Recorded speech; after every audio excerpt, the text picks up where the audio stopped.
Madam నమస్తే అండి. మరి ఈ రోజున వైసీపీ ప్రభుత్వ హయాంలో ఏదైతే లిక్కర్ కుంభకోణం గురించి కూడా ఈడీ విచారణ చేపడుతుంది. దానిలో జగన్మోహన్ రెడ్డి గారు పిఏ కేఎన్ఆర్ ఎవరైతే ఉన్నారో తన అకౌంట్కి 15,000 కోట్లు కూడా వచ్చినాయి, తన భార్య అకౌంట్లో కూడా అని చెప్పి జరుగుతుంది. అసలు ఏంటి దాని మీద మీ ఒపీనియన్ ఏంటి? అసలు ఖచ్చితంగా నిజమే అయి ఉంటుందండి. అది హరే కృష్ణ ఖచ్చితంగా నిజమే అయి ఉంటుంది. ఎందుకంటే తన పిఏ భార్య అకౌంట్లోనే అన్ని వేల కోట్లు ఉన్నాయంటే అసలు ఇంకా కనపడిన వాళ్ళు ఎవరెవరి దగ్గర ఎన్ని వేల కోట్లు ఉన్నాయో అవన్నీ కూడా పేదల బిడ్డల ప్రాణాలతో ఆడుకున్న సొమ్ము అది. ఎందుకంటే 18 సంవత్సరాల నుంచి 30 ఏళ్ళు 35 ఏళ్ళు మొత్తం ఎంతమంది రాలిపోయారో ఆ పిచ్చమందు తాగి, ఎన్ని కుటుంబాలు ఉసుర్లు పోసుకుని అన్ని వేల డబ్బులు అన్ని కోట్లు పోగు చేసుకున్నారు. అదంతా పచ్చి పాపం. ఆ పాపం మూట కట్టుకుంటున్నారు. అందుకు వాళ్ళ గవర్నమెంట్ నిలువున కూలిపోయింది. ఆ తల్లులు ఆ మందు పిచ్చమంది తాగి చచ్చిపోయిన పిల్లల తల్లులు ఉసురులు ప్రాణాలు భార్య బిడ్డలు ఉసురులు తగిలి ఆ గవర్నమెంట్ అలా కుప్పకూలిపోయింది. ఆ నిజం నిదానంగా ఇప్పుడు బయటకు వచ్చింది. అది గవర్నమెంట్ తీసేసుకోవాలి ఆ డబ్బులు. ఇప్పుడు ప్రస్తుతం ఉన్న గవర్నమెంట్ మీద బాధ్యత ఉంది. ఏంటంటే ఆ డబ్బు ఎలా వచ్చింది వీళ్ళకి అది ఇన్వెస్టిగేషన్ చేసి, ఇప్పుడు అనిత మేడం ఉన్నారు, ఇలాంటి ఆవిడ పట్టుకుని ఇన్వెస్టిగేషన్ చేసి ఆ డబ్బు గవర్నమెంట్ తీసుకుంటే పేదలకు ఇంకో దానికి ఉపయోగపడుద్ది. ఒకటి దగ్గర అన్ని వేల కోట్లుంచి పేదల్ని ఈ రకంగా ముంచేయటం అది పద్ధతి కాదు. వీళ్ళు ఏంటంటే మేడం గారు, ముఖ్యమంత్రి గారు, లోకేష్ గారు, పవన్ కళ్యాణ్ గారు వీళ్ళు దాని గురించి క్షుణ్ణంగా పరిశీలన చేసి ఆ డబ్బు గవర్నమెంట్ ఖాతాల ఖజానాలోకి వచ్చి అదేదన్నా మంచి పనులకు ఉపయోగించేటట్టు చెయ్యాలి. అది మేము కోరుకునేది. ఇక్కడ మనం చూసుకున్నట్లయితే ఏదైతే జగన్మోహన్ రెడ్డి గారు పిఏ కేఎన్ఆర్ ఉన్నారో ఒక సీఎంఓ నీడలో గత ప్రభుత్వ హయాంలో చేపట్టిన మొత్తం అంటే పోస్టింగ్లో కానీ బదిలీలు కానీ కాంట్రాక్టుల విషయంలో కానీ వివిధ సెటిల్మెంట్ ద్వారా ఎన్నో రకాల డబ్బులు కూడా దోచుకున్నారని చెప్పి కూడా వస్తున్నాయి మేడం. అసలు ఏంటి ఎలా చూడొచ్చు అంటారు? అన్నీ చేశారు వాళ్ళు, చేయలేదని అనుకుంటానికి లేదు.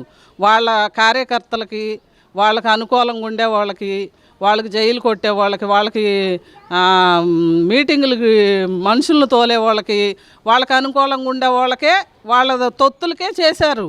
ఇక మామూలుగా పేద ప్రజలకి ఏమీ చేయలేదు. పేద ప్రజలను తోసుకోవటం ఒక వ్యాపారం. ఎప్పుడు నేను అంటూ ఉంటాను అదే, వాళ్ళదంతా ఏంటంటే ఒక వ్యాపార ధోరణి. నేను ఓటు ఇంత పెట్టి కొన్నాను, వీళ్ళ మీద ఎంత సంపాదించాలి, ఇసుక మాఫియా కావచ్చు, నిక్కర్ మాఫియా కావచ్చు, ఈ భూదందాలు కావచ్చు, వీళ్ళు ఇష్టం వచ్చినట్టు చేసేసారు. ఇక మళ్ళీ వత్తం అనేది జరగదు. ఇది చాలామంది కింద స్థాయిలో పేదలకు కూడా తెలిసిపోయింది వాళ్ళు చేసిన పాపాలన్నీ. ఎందుకంటే తెల్లారిపాటికి యూట్యూబ్లు అన్నీ వచ్చేస్తున్నాయి, ప్రజలకు అర్థమైపోతుంది. దోసేశారు 20,000 15,000 కోట్లు అంటే ఏంటండి, ఎక్కడదండి? ఈయనేమన్నా దుక్కుదున్ని తెచ్చాడా, పారేసి గట్లేసి తెచ్చాడా, లేకపోతే కలుపు తీసి తెచ్చాడా?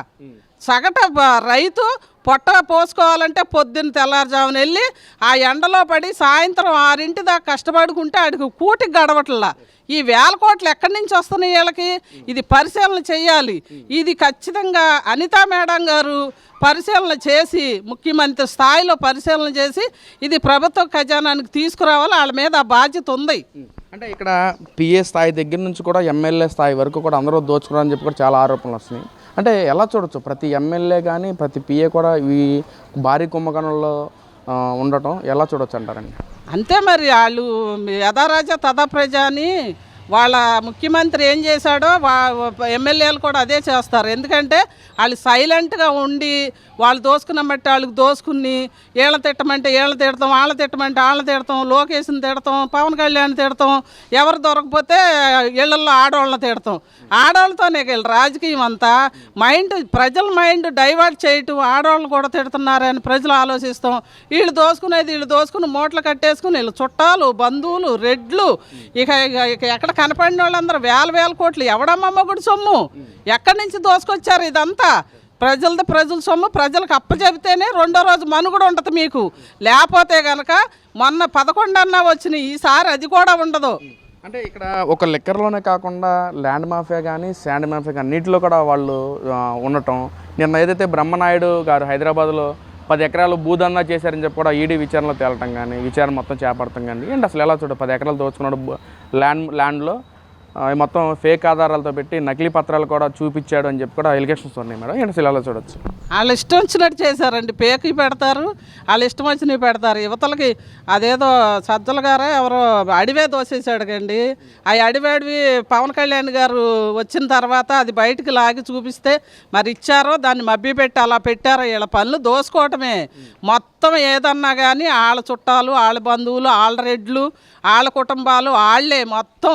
అసలు చిన్న చిన్న కింద స్థాయిలో కూడా గవర్నమెంట్ స్థలాలు కూడా రిజిస్ట్రేషన్లు చేయించేసుకుని మా కంట్రీలోనే 2, 3 చేయించేసుకున్నారు. వాళ్ళు కార్పొరేటరే, నేను నెంబర్తో సహా చెప్పగలను. కానీ మాకెందుకు లేదు, రేపొద్దున్న మా పిల్లల్ని తీసుకెళ్ళి స్టేషన్లో పెట్టి గొలుసులేసి కట్టి కొట్టి మమ్మల్ని అన్నం కూడా వండుకు తినుకోకుండా ఇంట్లో షాప్ పెడతారు.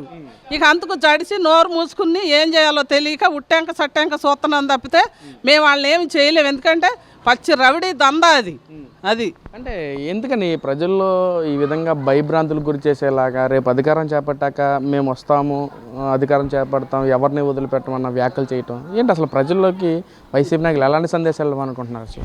అసలు ఒక నాయకుడు అనేవాడండి, నేను వస్తానమ్మా, మీకు ఇది లోటు ఉంది, మీకు బియ్యం అందట్లేదు, మీకు బట్టలు అందట్లేదు, మీరు బాధపడుతున్నారు, ఇల్లు లేదు, మీకు తిండికి లేదు అనేసి ఒక నాయకుడు అనేవాడు చెప్పాలి. అట్లా కాకుండా 2 సంవత్సరాలు అయిపోయింది, ఇంకా 3 సంవత్సరాలు ఓపిక పట్టండి, నేను వస్తామే, ఆడిని కొట్టేస్తా, ఈడిని కొట్టేది ఏంటి రవిడీజమా ఇది? ఇన్నాళ్ళు ప్రజల మీద వ్యాపారాలు చేసేసి 1000 కోట్లు దాచేసుకున్నారు. నేను వస్తామే, ఏదో చేసేస్తాను, ఆడిని కొట్టేస్తా, ఈడిని కొట్టేస్తా, వస్తమే రుద్దేస్తానని ముఖ్యమంత్రి స్థాయి ఆయన అంటున్నారు. వాళ్ళ ఎమ్మెల్యేలు కూడా అదే మాట. అసలు ఆ ఎమ్మెల్యేలు మనుషులు ఆయనకంటే బుర్రలేక అంటున్నారు. వీళ్ళకన్నా బుర్ర ఉండాలిగా కనీసం. వస్తమే నేను ఏదో చేసేస్తా. ఏం చేసేస్తావు? 75 ఏళ్ళ చంద్రబాబు నాయుడుని ఏమన్నా చేసేస్తావా? యువకుడు నారా లోకేష్ని ఏమన్నా చేసేస్తావా?